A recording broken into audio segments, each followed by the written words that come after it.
Welcome to the very first Davos podcast in video with Jarvis. Hey Jeff. Hey there, how are you, Louis? Great, so we're in the bus. I'm not sure you can see. Let me turn the camera a little bit. Here you go. So we're in a bus to Davos, and I thought it was a good way to start this. So the Davos veteran, I'm the Davos newbie. My first time here. So what is your? Why are you? So you've launched the Davos conversation page. I've tried to help with the Davos conversation page. We'll work on that. Trying to. They say at the WEF they really want to open up the conversation. So we'll see.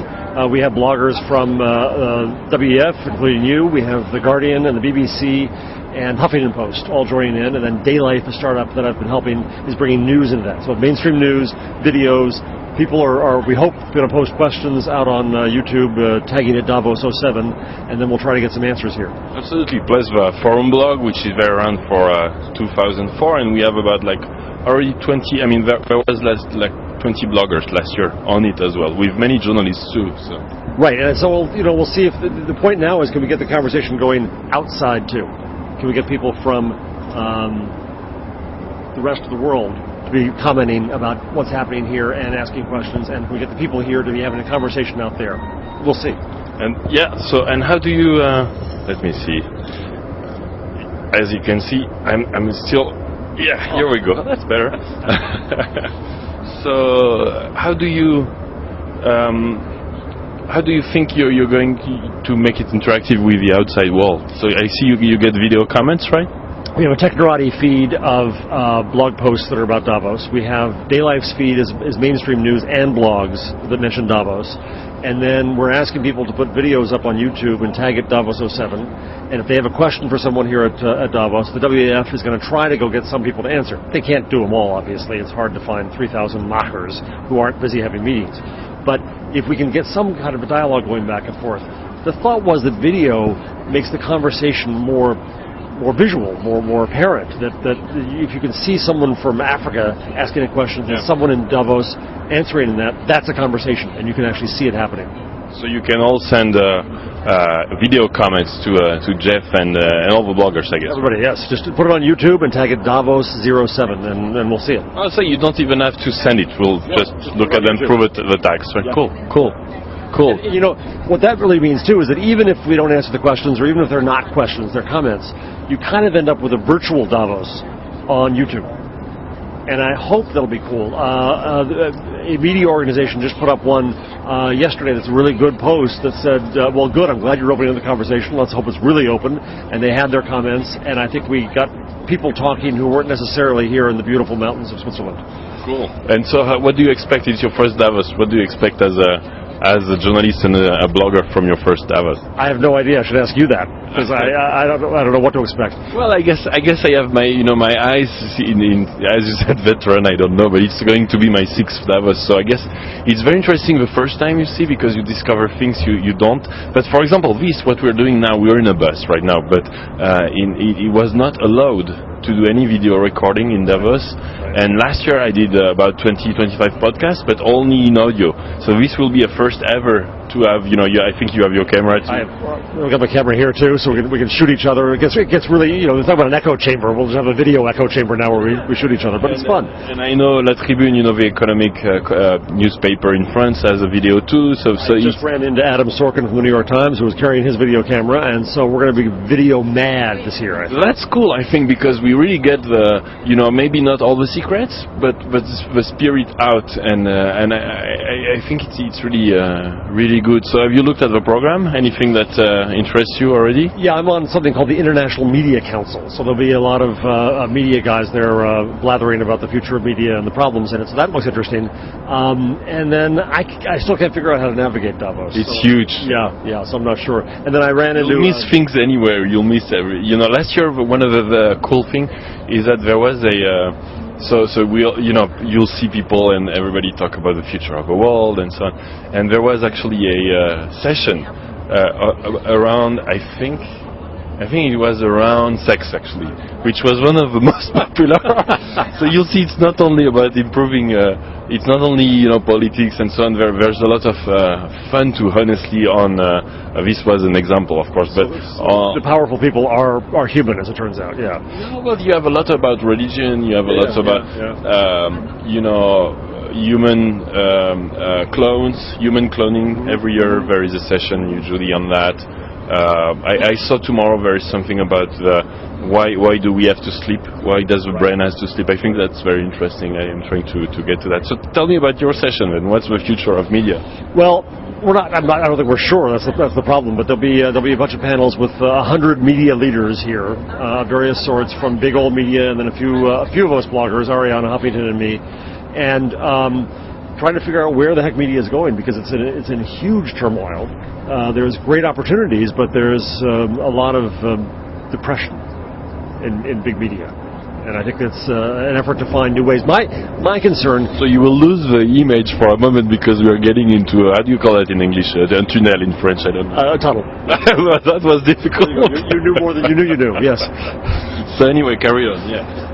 So they are in a turmoil. Yeah, and I think what we need most in media is innovation, and we're not seeing enough innovation. And we've got to see invention. The old business models aren't going to work, especially in the U.S., where we had monopoly businesses. We had one newspaper towns. In Europe, you've got national papers that really compete, though the French newspapers are in serious trouble. Right. There's newspaper growth in some parts of the world, in Asia, but I think it's a mistake to look at this as a newspaper problem. It's news, and there's great new opportunities to do all kinds of new things in media. We can share journalism and get people to join together in professional and amateur efforts to get more journalism than we ever could before. But we've got to be open, and we've got to innovate, and we're not quite there yet. So what do you teach your students? Because so you're a teacher, you're a journalist, and you're also a startup person. Also a startup person, yes. Right? Yeah. So what do you teach your students? These are journalism students, and what do you hope they get out? Because they should be the future of journalism, right?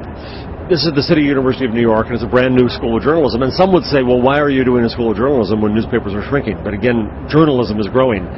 And they're all subjected to me. They have to suffer through my class, where I teach them how to make podcasts, how to make vlogs, how to use iMovie, how to use GarageBand, how to blog, and all this stuff. And whether they're going to go into print or into broadcast or anything... You tell them to get a good quality image, because that's not... I didn't think this channel would be so long. Anyway. I kind of like the strobe effect here on the... but do you share with me this idea that it's not that important, actually? No, it's not, which the students told me, too. I'll show the students a video on one newspaper site where they just kind of throw it up, and then another site where they really package it. They prefer the raw video. I think people prefer raw news because it feels closer to the source. And I think that the priesthood of media said, oh no, it's only good if we make it with all our tools and all our people and all our expense. No. It depends on what you say. So are you saying that if it looks a little bit amateur, it's better? In some ways, yeah. Because I think that the professionalism separated journalism from the people. Oh, we can do this and you can't. Well, now, the reason these students are learning all these tools is because these are the tools that you're using and I use at home and we're all using to make media. And it's interesting because I'm not saying, usually when I'm asked, I always say, look, I'm not a journalist, I'm an entrepreneur, and I share things with people, so I share with people this conversation with Jeff Jarvis. And I always say, maybe because I got attacked so much by journalists, I always say, look, this is not journalism, this is not media. So you're saying it's media, right? Oh, it's absolutely, and it's journalism too. Now, well, that I would argue, but... Well, not everyone wants to be journalism. The Pew survey found that about a third of bloggers think they do anything associated with journalism. Most don't. Most is just personal. But those who do can certainly break news. And we've had journalistic blogs start up. Paidcontent.org is a brilliant journalistic blog. Yes. And there's other examples like that. We also see cases where people in towns, and getting very local, are able to report on their towns in ways newspaper can't afford to. Are they all professional journalists? No. But are they reporting news? Yes. And our role in big media, I think, is to help them do a better job of it. Because they're not competitors, because we can't grow anymore. Our business is shrinking. The only way we're going to grow is by seeing ourselves as enabling a network of the people. So what's your advice to the media companies then? Look at the lesson of Google. If you look at, let's say, Yahoo. Yahoo, I argue, is the Put the light. There we go. Now the light comes on. Yahoo is kind of the last old media company, Right. because they control content and then they market to get people in to come into that, and they give advertising. Google says we don't care where we are. Google has ads on my blog, so that kind of is a Google page view. Google's everywhere. And so I think that's the way we have to look at it in terms of you're stronger not controlling a product. You're stronger if you enable a network. And big media people should be seeing that if you're a local newspaper, how you can get local bloggers to help you cover the towns, and not necessarily make them employees and not be responsible for them. Maybe So share revenue. share revenue, sell ads on their sites. It's a beautiful lake. I don't know if you can see. Yeah, a little bit. Anyway, it's gone again. So yeah, so you tell them to adapt, but I don't buy that they will disappear in any way, right? No, they're not going to disappear, but they are shrinking. They're certainly not growing. And you have different responses to that. In France, you have the government trying to have rules to support newspapers. I think that could be a mistake, because what it does is it may stop the natural progression of the business. And the natural progression is that it's going to move online.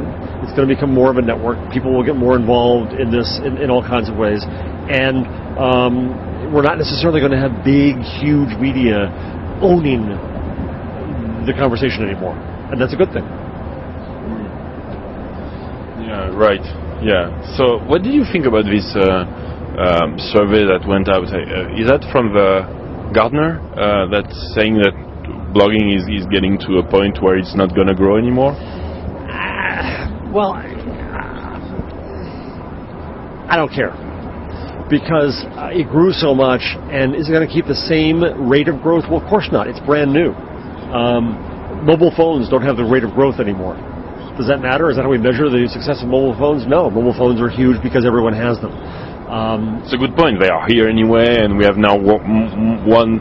I don't know in the US, but I think we have more than one mobile phone per person in Europe, in most countries. Absolutely. And so, I think that people will do what they want to do. The other thing is a lot of people like us are switching over to video. Right.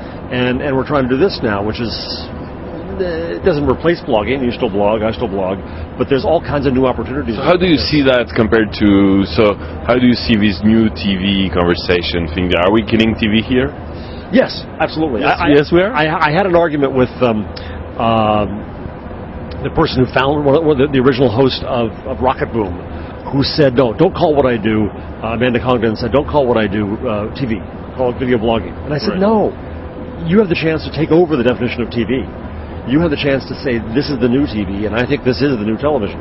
And we're going to be able to watch it whenever and however we want. Apple TV means we can watch anything on our iTunes on our TV. The new Slingbox device allows anything that's on our laptop to be seen on our TV. Mm-hmm. And so the line between, just as the line between broadcast and cable or satellite disappeared, my kids don't know the difference, so the line between internet TV and old TV will disappear. And we're going to watch whatever we want. We're going to not be imprisoned with schedules anymore.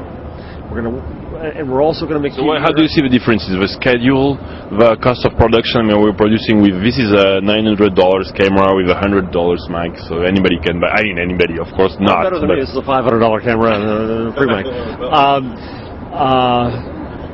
Yeah, I think the cost of production goes way down. The production infrastructure of Hollywood is going to collapse. Doesn't mean that we're all going to make Star Wars in our basement. No, of course not. There'll still be expensive movies, there'll still be mass movies, there'll still be blockbusters. But the blockbuster economy in media has to change. The other change is that I think it's more of a conversation.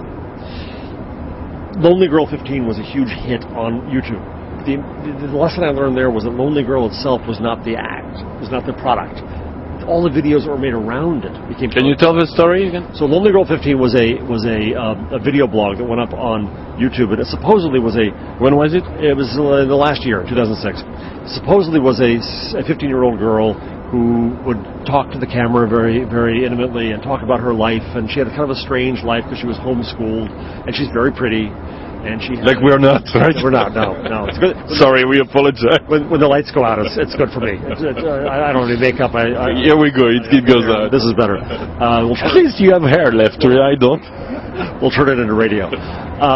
So she did these things, and it got huge, and people made all kinds of videos around it, and it got very popular. And then there was speculation that maybe she's not real.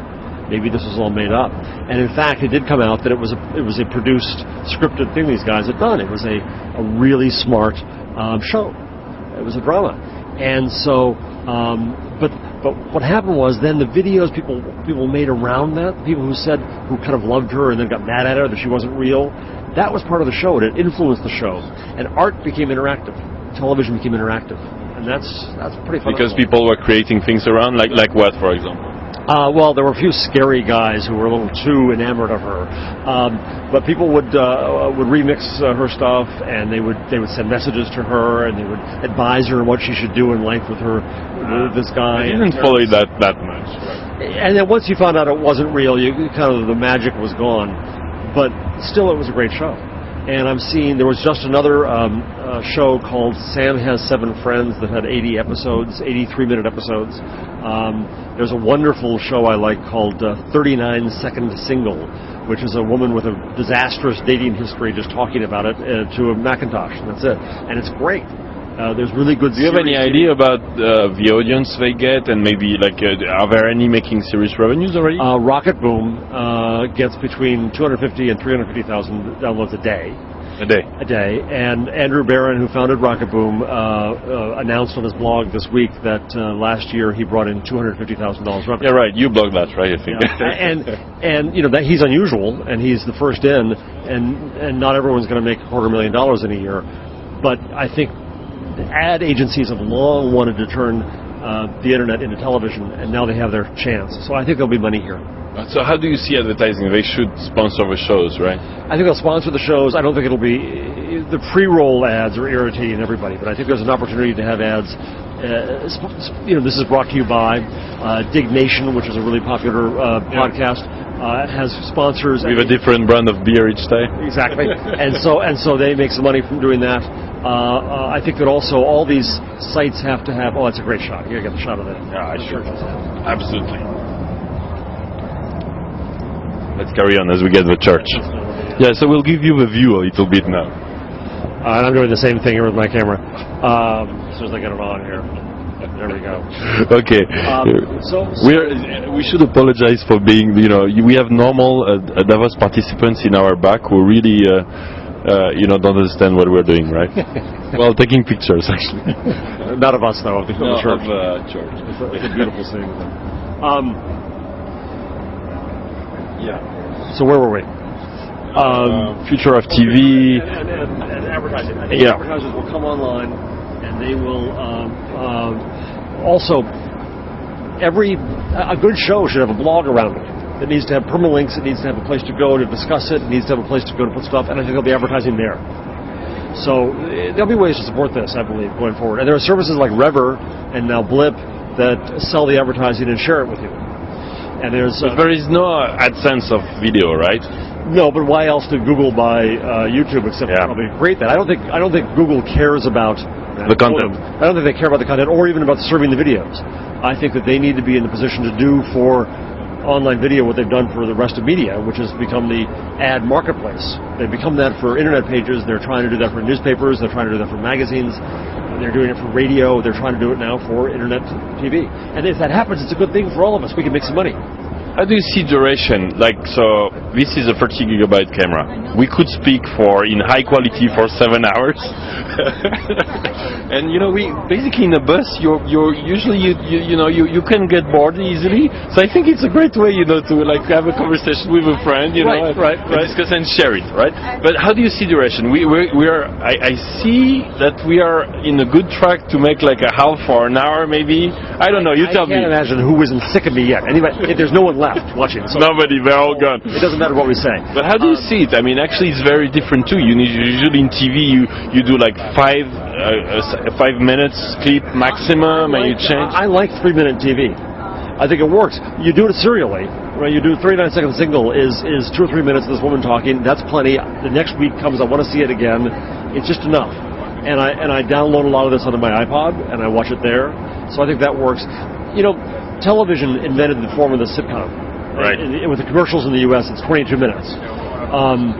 I think that we're trying to figure out what the form of this new TV is. We don't know this yet. is, I'm surprised because, if there are very few people, of course, interested in many than I think, but more than I think. But like new future of media, future of TV and so on. They could get the 3 minutes, but if they are interested, getting your views on that for half an hour, then we'll have some people. You see what I mean? You could not get this on TV, right? Well, the other thing, you couldn't, but and you also have the opportunity. There's a service called Motionbox that you can put up the video there, and then people can link directly to the part of the video they like. Oh, like in Google Video? Yes, so they can cut that piece out. They can Motionbox.com? Motionbox, yeah, and so you could actually have this video, and then somebody else has a video saying, no, Jarvis is full of crap, and you could put that together on Motionbox. Which is right. In pieces, yes, of course, they'll be right. And so you can re-edit the stuff. You can remix the video on a web page. So I think that you didn't know about this one. even if you have a 30-minute video, no, who wants to listen to me this long? Nobody. But if you have this one moment where Louis tells Jarvis off, and that's the moment where he says he's full of crap, and somebody wants to just... I never said that. Yeah. Only about French keyboard. That was a joke too. That makes no sense. There is no period. So you have the opportunity, I think, to go to the good bit, or to comment on that bit, and it makes TV interactive again. Well, that bit which I would recall from this conversation already is you said current TV is dead, right? Because so many people I hear everywhere saying it's wrong and so on. It's not dead. It'll be there, but you said we're replacing TV. We're replacing TV. We are reinventing TV. I think what happens is the big old TV networks have to figure out how to do the new stuff, and they're starting to. So you have the BBC had invited people to make films that they put on their news show, their big evening news show. That's new.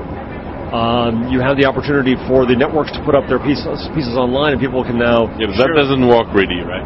We don't need them, do we? Oh, they still make a few good shows. In France, TF1, is the number one, maybe you don't know, but it's the number one TV channel. They have something called We Are Talented, what.tv. And you can upload your video and so on. I'm like, it's like, and they use Dailymotion. It's like, what's the point? I use directly Dailymotion, right? Yeah. But I think... So describe TV in 10 years. How do you see it? Because you have a vision apparently of what it will be like. I think the beauty is we don't know yet. I think it'll be... That's right. It'll be... that doesn't mean I won't guess. I think TV will be far more interactive. It'll be absolutely on choice. You get to watch whatever you want, whenever you want to watch it, however you want to watch it. Whether that's on your big TV, on your laptop, on your iPod, on your new iPhone, whatever that is, you'll be able to watch TV anywhere because we'll have ubiquitous Wi-Fi, of course. Or something better. And I think that there'll be, just like there is online, there's a mass of niches. There'll be fewer and fewer blockbuster shows. So the end of the 8 o'clock news? Maybe, yeah. In the U.S., the audience for the network news shows is well over 60 years old. And so the audience is going to literally die before the shows die. So I think that... How about advertising? Because the model right now is you have a big advertising brand like Procter has, and they put tens, hundreds of millions into a few channels, right? Right. So it's going to be like Google AdSense and all. The problem is that advertisers want easy one-stop shopping for it. Yeah, it's difficult. This is very hard for them, but I think that's where there's an opportunity for new companies to come along to make ad hoc networks, to use analysis of data, and we need more and more data. We need more technocracies. We need more data on who's doing what where, who's leading conversations, all kinds of things like that. And better search too, right? Better search, but then I think you'll have analytic companies that come along and say, okay, we put it together the best network of suburban mothers you can find. And we know how to get to them, and this is the content they want, and this is who's talking. And here, Mr. Advertiser, here again is one-stop shopping. The problem in blogs and RSS and vlogs is we have not made it easy for advertisers. We've made it extremely hard.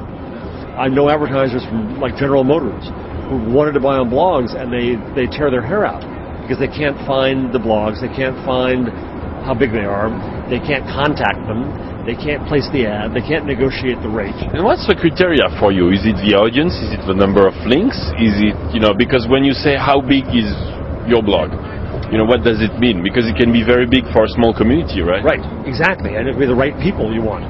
And so I think we got to measure new things. That's part of what we have to do too. Is that we're not just audience. We're influence now. Yeah. Even links don't say anything, right? You can have 100 people who can be very influential reading one blog, and it's not audience, it's not links, it's not page rank, it's not it's nothing that anybody can measure, right? Exactly. But we can measure new things that TV and newspapers can't do. The idea of who's an influencer and who starts a conversation. That's going to be extremely valuable to an advertiser to say, I want to be near that person because I can measure the fact that they start conversations. Or who's the person who really knows when something's hot? I want to be near them. Or who's serving this core audience really well. How do you? Because the advertiser will want results, right? Yes. They will want to know if they put 100,000, a million, or 10,000 at Jarvis, blog. We wish, yes, yeah. That'll come down to that, and I think it's going to become more of a performance-based medium. But there's still room for branding. There's still room for saying that we have something. Look at TechCrunch. I mean, they sell 10,000 each quarter, right? Each box there. Yeah. They have 60,000 a month. I think at last I heard 75. Oh, okay. Well, it went up. It goes up. I mean, good for Michael. Yeah, exactly. I mean, he's done that very wisely, and you can show how you can go from 0 to 75 in no time at all. Yeah. Not everyone's going to do that, and we're in a post-scarcity economy. Media was always made by scarcity. There were only so many pages, only so many readers, only so many reporters on TV. Right. And now there's no scarcity. You can have infinite amount of media, nearly infinite. And so quality matters more, I think, than quantity. So tell me about politics in the U.S. There is a campaign starting, right? Yeah, it's getting fun now. Not quite as fun as yours yet, but can you teach me? Oh well, we are right in the middle in France right now. We are 4 months away from the election. 3 months, a little bit more than 3 months. So it's going to be it's really hot. I mean, most blogs, including mine, talk about politics. How is it in the U.S.? I think much like in France, we're seeing that the internet video has an important role to play. You've gotten the candidates on. The candidates have put messages on Daily Motion in France.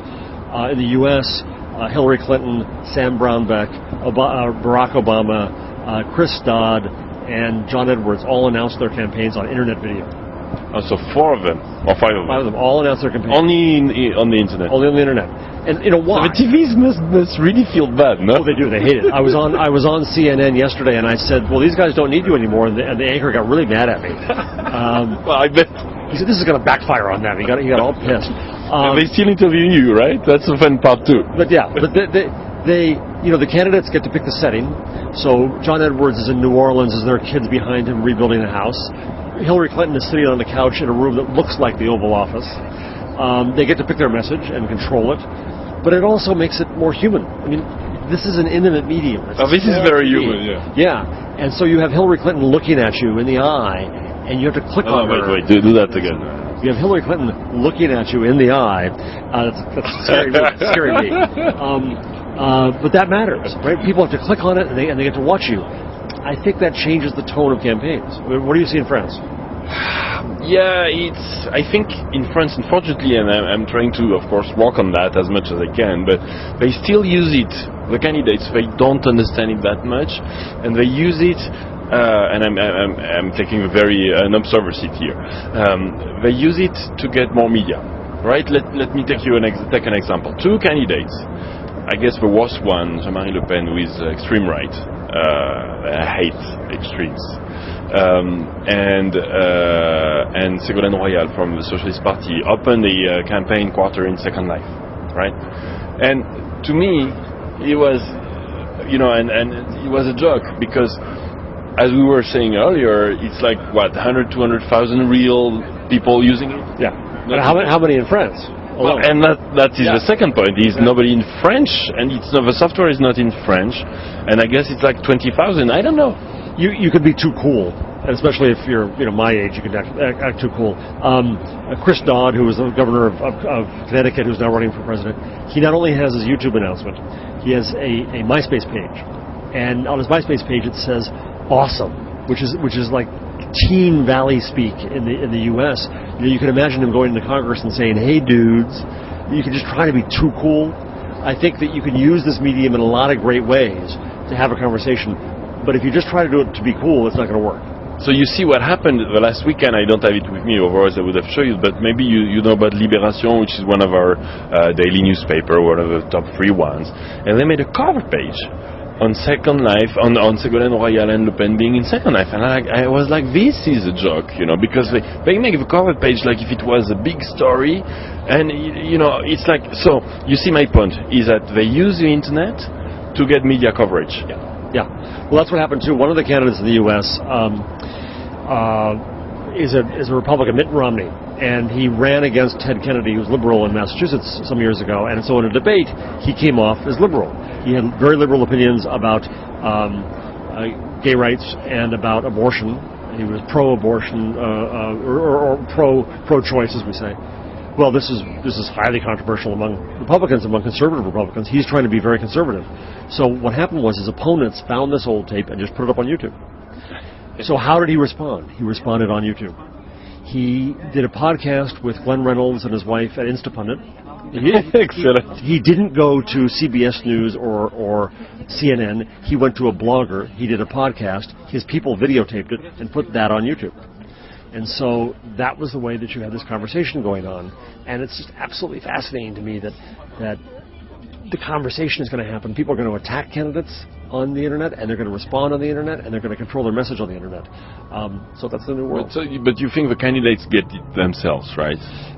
Yes. Yeah. I know their people do. But they see same as you were saying in France. So this story happened on Mitt Romney. My take is if it's only for media coverage, it doesn't work, long term, right? No, but the media coverage did have to follow. Right. So Mitt Romney did it. He answered the internet with the internet, which was smart. That's smart. But then CBS News picked up the story, so they had to follow a blogger in the story. Right? They had to follow YouTube now because that's where the news was broken, and it in turn got more attention, and so his message got out there. So how about bloggers supporting? Because I see a big cultural. I mean, I'm very ignorant about the U.S., but there is a big difference I see is the fact that we in France and many parts of Europe, you never say for whom you vote for in public, right? Whereas in the U.S., I go and I drive and I always see, ID plates of cars Bumper with stickers. I vote for. How do you call them? Bumper sticker. Bumper stickers, of course, right? So you tell it's normal, right? Yeah, and well, in fact, that's the ethic of blogs now, is that we're transparent. And so we need to be transparent and talk about this so that a lot of bloggers now believe you should say who you're voting for. Because I did it in France, and I can tell you it was very highly controversial. Like 9 months ago, I said I would vote for Sarkozy, and very transparent. And everybody said you're crazy, and I got so many people, being angry. Like you can't have an opinion. We all vote for somebody, right? Well, and it's beyond that. I think that's part of the honesty that we have in this medium, and that's part of what it means. Because there's a lot of talk in the U.S. about privacy and how these kids today are giving away too much of their privacy online. Well, you have to give up something of yourself to make connections with people. You can't find somebody else who shares your views unless you say what your views are. And that's the essence of blogging and the essence of this world. Is that I like it, yeah. Yeah, it's human, and so you've got to be But journalists do that all the time, right? I mean, if you ask for journalists the French journalists over there, France, Olivier and Philippe, I just had this conversation quickly with them saying, they said, look, here is for whom we'll vote for. And I said, can I quote you on that? No. You see, they do that all the time. Yeah. So are you saying journalists are not honest? No, it's not a question of honesty. I was raised with that idea that, in America especially, that journalists are objective. But that doesn't really work, because no one's objective. We all have opinions, and we all have backgrounds that should be part of the story here. And so you would say for any blogger, it would be honest to put for whom they vote for? I think so. Now, that doesn't mean that you can't be fair and intellectually honest about what happens. Your candidate does something stupid or something you disagree with, you should say so. But I think it lets people know where you are. The other thing that's happening in the U.S. is the line between blogging and advocacy, journalism and advocacy, is shifting. People go to Daily Kos, which is a huge political blog, right? And he says, Jarvis and I is another one, right? Right, and so Kos will say, I'm not a journalist, I'm an advocate. But the truth is that people are getting news and information from his site. He's performing a journalistic act, a At the same time, he's being an advocate, but you know where he's coming from. You know what his stance is. And saying he's not objective, right? Yeah, he says that straight out, which is fine. How do you explain the difference between Europe and the US on that part? I don't know. Because it's very interesting, you know. In France, honestly, it's like you know, you get anywhere. It's like now when I go and people tell me no politics, please. I'm like, come on, I'm not going to do any politics. I just said for whom I would vote. That's the only thing, right? It's a question. But blogging has taken off huge in France. It hasn't in Germany. No, it's very. How do you explain that too? Well, I asked the Germans that. When I asked Germans that, they say, well, we have this different culture here where we don't really talk about these things and we're not as open about those things and so on. Yet, you're saying the same thing is true in France, yet blogging has taken off like crazy. Crazy, yeah. What's the essence of blogging in France? I'm not sure. I think it's my answer to that is that it's cultural, that all the Latin countries, you know, so France, Spain and Italy, have a culture of, you know, of le café, right? You know, you go, you have conversations there, you know, we made the revolution, you know, we have strikes in the streets, so we are people who like to express ourselves, and sometimes at the expense of not being able to move in France anymore because you get a big strike and you have no public transportation, for example, right? but I think it's cultural, and I'm happy. I think to see that the blogs and all these conversational space, social media, has become the new virtual cafe, right? Where we go and we argue, and especially about politics. Whereas in Germany, I guess they are less egocentric.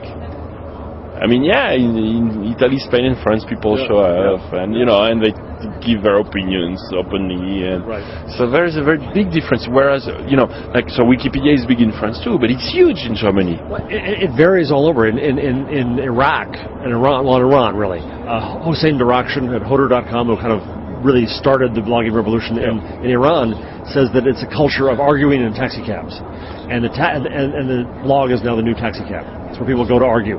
And so you would think in a repressive regime people would not have this discussion, but it has a culture of argument, it has a culture of discussion, and within limits, it still works in blogs. And it's fascinating to see how every country uses this tool differently. How much do you think the internet, if you can say, because I'm getting asked all the time in France, but how do you think the internet is influential for the next presidential? Like, can you measure in percent? Of votes? I don't think you can do that quite yet, but the Pew Internet study just released last week said that among voters under the age of 36, a third of them use the Internet as their primary source for campaign information in the last election we just had last year. So a third of the less than 35 years old in the US say... Internet is primary source, and that's double the number for newspapers. Oh, is it? Wow. I'll get this. Television is still big, but the Internet is growing rapidly. Pew found 60 million Americans who use the Internet to both get information and to share their views. A high proportion post their views somewhere. They make audio and video. 1% of people in this group made audio or video. 8% sent audio or video to somebody else. Some other percentage left comments. So the point is, it's not just a medium for getting information. It's a medium for taking action. Cool. Well, Jeff, thanks. I think we left everybody out, right? But if there is still anybody left, we're getting higher in the altitude now. So the oxygen is going down, exactly. So we can't breathe, we can't talk anymore. So thanks very much. Thank you, Lord. And have a good Davos. Well, I'll try. And ciao. See you at the next video blog.